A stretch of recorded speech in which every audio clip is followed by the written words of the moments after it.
It's the 6th of April, 2018. This is the RheumNow Weekend Review. Hi, I'm Dr. Jack Cush, Executive Editor of RheumNow.com. This week we're going to talk about what happens when the temporal artery biopsy lets you down, who not to sit next to on the plane, and who are those people with a mask? Maybe you should talk to them. And lastly, is it good news when there's no change in the cost of care in rheumatoid arthritis? The top of the news is a nice study by the Swiss. They looked at 244 patients with rheumatoid arthritis and axial spondyloarthritis and compared them to healthy controls. And they showed that our patients who have RA and AxSpa have a higher risk of pregnancy adverse outcomes, including gestational diabetes, preeclampsia, infection, small birth weight, and preterm delivery. Turns out it's all about disease activity. It is disease activity that drives risk, especially for preterm delivery. Disease activity gives you a fourfold higher risk of preterm delivery in rheumatoid arthritis and a 14-fold higher risk of preterm delivery in the AxSpa group.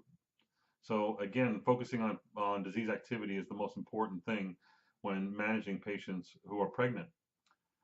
An interesting study comes from Harvard and their use of the EMR in monitoring their RA patients. Jeff Sparks and his colleagues looked at about 170 RA patients and focused on 116, majority, who had either BMI evidence of obesity or being overweight, and looked at outcomes according to what happened to their weight. Turns out there was 31 patients who lost more than 5 kilograms of weight.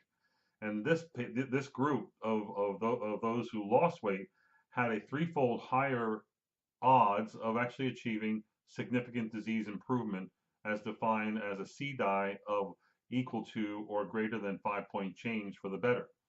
So again, it's very important data. It should be fuel for you to counsel your patients about the benefits of losing weight, especially if you have an inflammatory disease like rheumatoid arthritis. A study from the Scandinavian Journal of Rheumatology looked at what happens to the total cost of care and what happens to care overall in two different time frames separated by 10 years. They looked at these two cohorts that either began in 1996 or 2006 and showed a number of interesting observations. What decreased? Disease activity, sick leave, and hospitalizations when you compared 96 to 2006. What increased was DMARD use and the cost of drugs. What didn't change was the total cost of care, which was about 12 to 13,000 euros in both time frames and not significantly different between the groups. So while there's not much change in the cost of care, there's a significant shift with more aggressive therapies, more expensive therapies being used, and better disease control. But while that may cost a lot more money, what the savings are in hospitalizations and surgeries. So that's sort of good news, I believe, for rheumatoid arthritis overall. A study of enthesitis JIA looked at what happens to those patients over time. Turns out at the onset of their disease, a cohort of 114 enthesitis JIA patients, that almost none of them had axial disease or sacroiliitis at the outset. But when they were followed for 5 years, they did change, and a subset of them did change to develop those two manifestations. Turns out that after a mean of 2.6 years, 63% developed axial disease and 47% developed imaging evidence of sacroiliitis. Those more likely to do so are those who had a history of SPA with sacroiliitis in the family and those who had active disease, both imparting a threefold higher risk of developing either axial manifestations or sacroiliitis in those with enthesitis-related JIA. So what do you do when you have a negative temporal artery biopsy? It is the gold standard when diagnosing giant cell arteritis. It has a diagnostic yield of 85 to 92% is what I remember. And there's a nice study from clinical rheumatology. They looked at 154 patients who were included by having a negative temporal artery biopsy for suspected GCA. Turns out that 20% of these patients ultimately were diagnosed with GCA. Those that weren't either had neurologic disease, self-limited disease, or no diagnosis. But again, 20% went on to GCA. You were more likely to make the GCA diagnosis with a negative temporal artery biopsy if you met ACR criteria for GCA. That gave you a 13-fold higher odds of actually achieving a diagnosis. Or if you had a prior clinical diagnosis of PMR, a 3-fold higher risk, or evidence of thrombocytosis and elevated platelet count, 1.3-fold higher risk or 30% higher risk. So again, all is not lost when the temporal artery biopsy is negative. Look at the ACR criteria and the platelet count.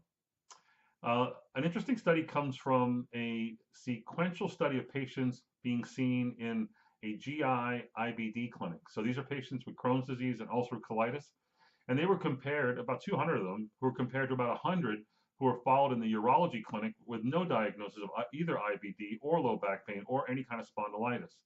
They did CT scans on all these patients, and they found that on the controls, the GU patients, 5.6% actually had evidence of sacroiliitis on CT scan.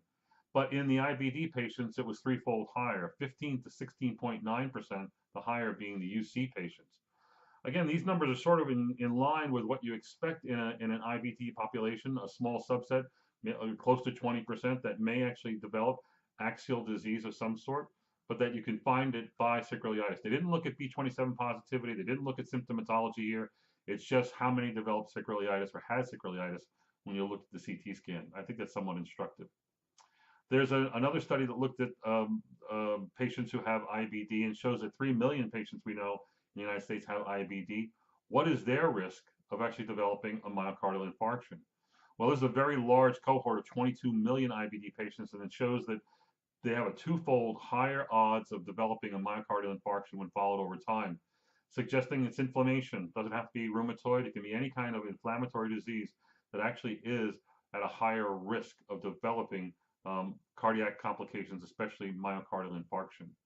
Myocardial infarction was also looked at in a claims database study looking at, is cardiovascular events more frequent with one drug or another? And these are patients starting either tocilizumab, about 6,000 patients, or abatacept.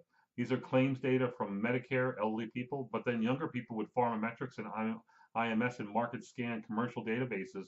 And again, large numbers, 6,200 versus 14,000 plus patients. And in the end, they found no higher risk of cardiovascular events with either drug. Comparing tocilizumab to abatacept, the hazard ratio is 0.82 and it overlapped with 1, suggesting no difference between the two. This is important because many people are concerned about tocilizumab, and maybe it might have a higher risk because of its association with hyperlipidemia in 20% of patients. But it turns out that that's not clinically important. We do know those patients also significantly drop their CRP levels. We also know that there's another study called INTRACT that we reported on last year, and that was a head-to-head 3-year trial of tocilizumab versus etanercept, looking specifically at lipid levels and cardiovascular outcomes. And while lipid levels did go up in the tocilizumab group, there was no difference in cardiovascular events between etanercept and tocilizumab. We do know from many studies that chronic TNF therapy does lower cardiovascular event rates. So again, I think this data from the claims data on tocilizumab versus abatacept is encouraging. There's an interesting study looking at NXP2 antibodies. I don't know if you're aware of NXP2 antibodies, but they are found in a subset of patients with dermatomyositis who may or may not have calcinosis and who may be at higher risk of developing cancer. It's sort of like the TIF1 antibody that's associated with myositis and cancer, but this is NXP2. But an interesting study comes from looking at 56 patients who have this, 18 of whom did have calcinosis, 38 of whom did not have calcinosis. And the interesting part of the study is they showed that NXP2 positivity, they all had positivity, but titers actually correlated with disease activity for their myositis, but only in those patients without calcinosis, not with calcinosis. So I think it suggests that NXP2 can be used to define a different phenotype of dermatomyositis patients who, without calcinosis, the NXP2 antibodies may correlate well with disease activity. It'd be nice to see this repeated in another study. A study comes from the JIA literature looking at IL-6 inhibition in patients with Still's disease or systemic onset juvenile idiopathic arthritis, or systemic JIA. This is a study from the German AIDS registry, the Autoinflammatory Disease Network or Registry, where since 2009 they've enrolled over 200 patients with systemic JIA. They found a subset of these patients who were treated with tocilizumab and looked at their outcomes. What they found was that in 12 months, 35% had no disease activity and had done very well. Sort of a low number, but it's a stringent definition of no disease activity. By 12 months, it actually had increased to as high as 70%, had significant improvement with IL-6 inhibition. So I think that this data is somewhat instructive. The question is, who should really get IL-6 inhibition? When they did a subset analysis, they found the highest response rates in those who had polycyclic JIA. 81% in fact responded. 59% responded if they had monocyclic JIA, and only 29% responded if they had polyarticular JIA. I came up with those definitions back in the 80s in my first report on Still's disease, where I characterized the disease as being polycyclic, meaning many spikes of systemic disease, often with disease-free intervals, or monocyclic, an initial spike and activity of inflammatory systemic disease, serositis, high CRPs and ferritins and all that kind of stuff, high fevers, etc. But there's a subset of patients who have chronic articular disease, and they may not respond as well. That might be a good indication for guiding your therapy when trying to choose IL-6 inhibition versus IL-1 inhibition in someone who has new systemic JIA. There's a nice report about ILD and how to treat those patients with ILD when they have the antisynthetase syndrome. These are inflammatory myositis patients who have an interstitial lung disease, and this is a two-center study from the University of Pittsburgh, Chet Otis's group, and Paul Della Ripa at the Harvard affiliates that looked at their cohort of patients. I believe it was 56 patients who were treated with rituximab, and what they found was significant improvements in a number of different variables when they followed them over time. So looking at a 12-month outcome, comparing pre-rituximab to post-rituximab, they showed significant improvement in CT scores, that's the CT scan scores, forced vital capacity, total lung capacity, and steroid use. So I think this is sort of good data. Again, it's uncontrolled data. There's a limitation to that, but it's hard to find good data on these rare syndromes and this subset of a rare syndrome. This should be good fuel for another study going forward. Another important report came out this week in the Annals of Rheumatic Disease, where the SHARE group, this is a group of European investigators developing guidelines and recommendations surrounding the treatment of pediatric rheumatology patients. They came out with guidelines and recommendations on uveitis in JIA. Their bottom line is screen everybody and treat them early. The risk factors for developing uveitis in JIA include early onset of arthritis, the oligoarticular subset of JIA, and the presence of an anti-nuclear antibody. In their report, they give you recommendations about screening, monitoring, diagnosis, and treatment. They show you all the options. You look at treatment if you want to find out more about this. But they basically say that patients should be screened early and locally and as soon as possible as the diagnosis of JIA is made. They are non-committal about the frequency of screening, suggesting that that should be dictated by the disease activity of their arthritis. They are clear in stating that if you stop immunosuppressant or anti-inflammatory therapy, you should promptly screen them and screen them every 3 months for at least a year, because that's the period in which they're more likely to have flares or the onset of uveitis in JIA. I'll end with a quote, a famous quote, coming from one of my blogs from this week.